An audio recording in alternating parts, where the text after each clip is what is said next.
अस्सलाम वालेकुम रहमतुल्लाहि व बरकातहू। मैं वसीम बंसल आपकी खिदमत में हाज़िर है और आप देख रहे हैं मेरा यूट्यूब चैनल। हम ज़िंदगी में उस्ताद के मुकाम को जानते हैं और उस्ताद से वास्ता हर इंसान का पड़ता है। जो भी इंसान इस दुनिया में आता है वो किसी न किसी सूरत के अंदर उस्ताद से और उस्ताद के मुकाम को जानता है। लेकिन अगर उस्ताद ही दरिंदा बन जाए और उस दरिंदगी की इंतहा उसके हवस की बुनियाद पर हो जाए तो फिर उसका क्या किया जाए। तो ऐसा ही केस मेरे सामने आया जो कि मैं चाहूँगा कि आप लोगों तक पहुँचाऊँ और उनकी इजाज़त ज़ाहिर है इसके अंदर शामिल है, ताकि कोई और इस तरह के खलवाड़ से, इस तरह की बददियानती से और इंतहाई राहत अमेज़ फ़ेल से बच सके। वो यूनिवर्सिटी की तालिबा है और उनकी उम्र ने अभी 20 का हिस्सा अबूर नहीं किया। पहला काउंसलिंग सेशन बहुत अच्छा हुआ, लेकिन दूसरे काउंसलिंग सेशन से पहले ही उनका जवाब आ गया कि सर मैं नेक्स्ट काउंसलिंग सेशन नहीं लेना चाहती। तो मैं बहुत हैरान हुआ कि शायद मेरे काउंसलिंग सेशन के अंदर इशू था, क्योंकि ये पहला केस था जो इस तरह से मुझे रिप्लाई कर रहा था। तो मैंने उनसे वजह जाननी चाहिए तो उनका जवाब बहुत अजीब था। उनका ये कहना था कि मर्द ज़ात से मेरा एतबार उठ गया है, मैं मज़ीद काउंसलिंग सेशन इसलिए नहीं लेना चाहती और इस पर मेरे बहुत सारे तहफ़्फ़ुज़ात हैं। खैर मैं समझ गया कि बात के अंदर कोई बात है, तो मैंने इस पे भी थोड़ी सी उनकी काउंसलिंग की और जिसके नतीजे के अंदर बात सामने आ गई। हुआ ये कि जब भी वो परेशान होती तो अपने एक उस्ताद से मामला शेयर करती, तो गुज़श्ता दिनों भी उन्होंने एक अपने उस्ताद के साथ ही ये मामला शेयर किया, तो जिसके नतीजे के अंदर उनकी तरफ से जो क्वेश्चंस आए वो अजीब किस्म के थे कि अपनी तस्वीर भेजो, यानी इस तरह की चीज़ें, और कुछ ऐसी चीज़ें थी कि जो बयान भी नहीं की जा सकती। तो उस पर वो बहुत ज़्यादा डिस्टर्ब थी, टेंस हो गई और उनका कहना था कि मैंने उस उस्ताद को अपने वालिद की जगह रखा हुआ था। तो ज़ाहिर है इसने बहुत ज़्यादा मुझे भी शॉक किया कि एक उस्ताद इस मुकाम से कैसे गिर सकता है। तो मेरे जहन में ये सवाल कल बनाने लगा कि काउंसलिंग के नाम पे ये खलवाड़ क्यों हो रहा है और इस तरह के मामलात हमारे माशरे में क्यों बढ़ रहे हैं। तो कुछ वजूहात सामने आई जो कि मैं चाहूँगा आप लोगों से भी शेयर करूँ, और तो आप भी इस मामले के अंदर एहतियात करें और अपनी ज़िंदगी को महफूज रखें। लेकिन इसके साथ साथ जो उनकी मेन हिस्ट्री का केस था जो इस नतीजे पर उनके साथ पहुंचा था वो इससे भी ज़्यादा कराहत अमेज़ था। लेकिन इस सब के अंदर एक और ऐसी चीज़ भी थी जिसने इस बात पर उनको पहुंचा दिया कि मर्द जो होता है वो ऐसा ही होता है।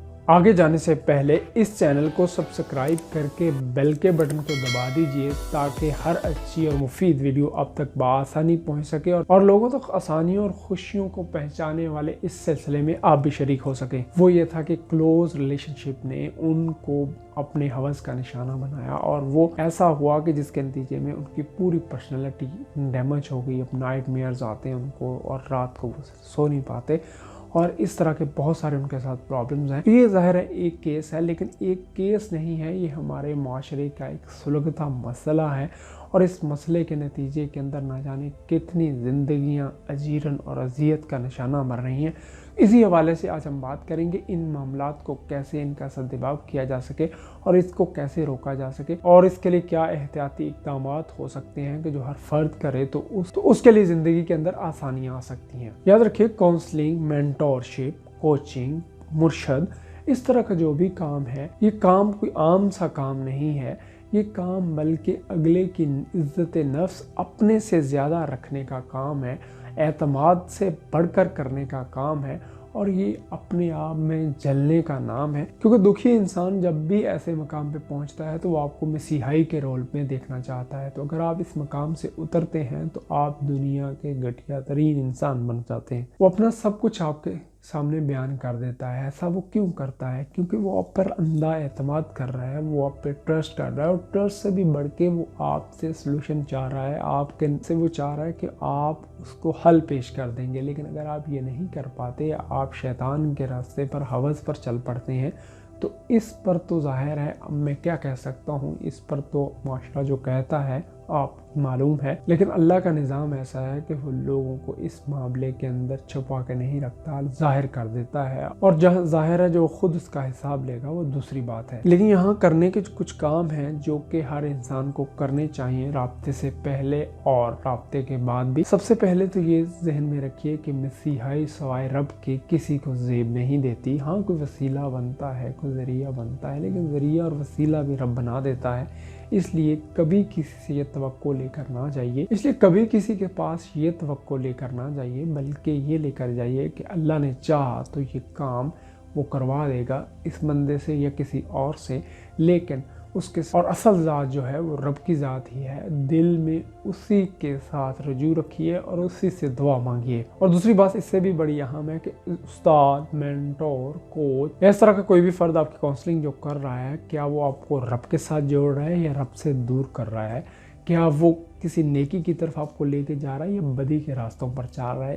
یہ بہت ہی اہم بات ہے۔ اگر یہ بات کلیئر ہو رہی ہے آپ کی اور آپ کو وہ نیکی کی طرف لے کے جا رہا ہے، رب کی طرف جوڑ رہا ہے، تو ٹھیک ہے، وگرنہ اس کو چھوڑ دیجیے۔ اور یوں سمجھیے یہ سب اصولوں کا استاد اصول ہے، مرشد اصول ہے، اس کو اپنا رہنما مان لیجیے، آپ زندگی کے اندر کبھی مشکل میں نہیں پڑیں گے۔ اگر آپ کو ایسا کاؤنسلر اور استاد مل جاتا ہے تو یقین کیجئے آپ کے اعتماد میں ٹھیس نہیں پہنچائے گا اور آپ کو راستے میں کبھی نہیں بھٹکائے گا۔ اور ہاں، سب سے اہم بات وہ یہ ہے کہ ہر انسان کے ساتھ ایک شیطان ہے۔ رات میں اور خاص طور پر جب سلیپنگ آورز ہوتے ہیں اس وقت کبھی رابطہ نہ کیجئے، دن کے اندر ورکنگ آورز میں رابطہ کیجئے۔ اور جو کلائنٹ ہے، جو شاگرد ہے، جو بھی آپ اس کو نام دے لیں، لیکن اس میں یہ رابطے کا جو سب سے اہم اصول ہے وہ اس میں ڈی آرز ہی ہونے چاہیے۔ اور آج کل ظاہر ہے کمیونیکیشن کے بہت سارے ٹولز ہیں، واٹس ایپ ہے، میسنجر ہے، ٹیلی گرام ہے اور نہ جانے کیا کیا ہے۔ تو یہ سارے ٹول ہمیں کنوینئنٹ کرتے ہیں، لیکن اس کنوینئنٹ کے چکر کے اندر